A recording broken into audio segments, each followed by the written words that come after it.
Ṣé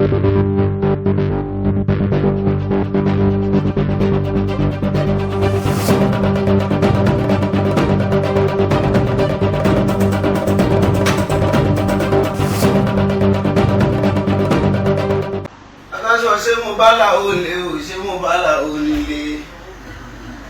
Bàmí Alao Sefiu ogun dábàá bá orin kábíyèsí olúwa mi. Kábíyèsí olúwa mi. Ilé ló wà máa rọra o, ilé ló wà máa rọra. Aṣọ mo nílẹ̀ ló ń lò lẹ̀. Ilé ló wà máa rọra.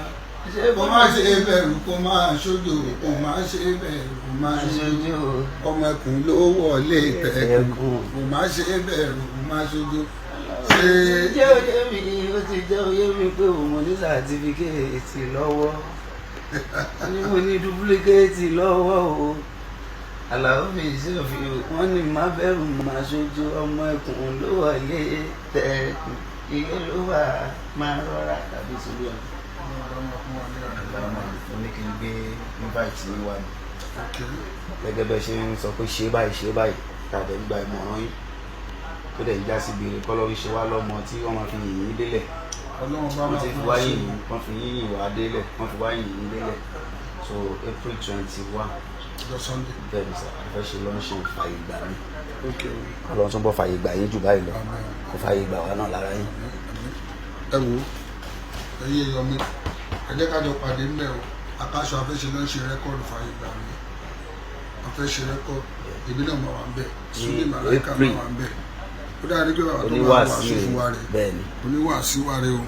Ẹni pé ṣe yìí kìlà àwọn náà Alhaji Mutiu Akasho Akasho lórí irọ́ lórí irọ́. Akasho ti wà lórí irọ́ ni ẹ má rò pé à ń jáṣọ ká mà ní o.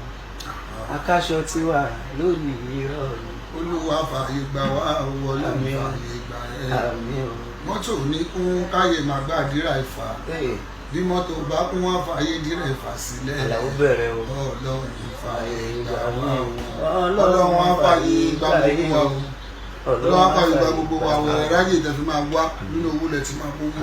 Ẹ pàdé wa ń bẹ̀. Platinum Event Center ní Abúlé Ẹ̀gbá Social Club Abúlé Ẹ̀gbá Lagos State. Platinum Event Center ní Sunday on the 21 of April.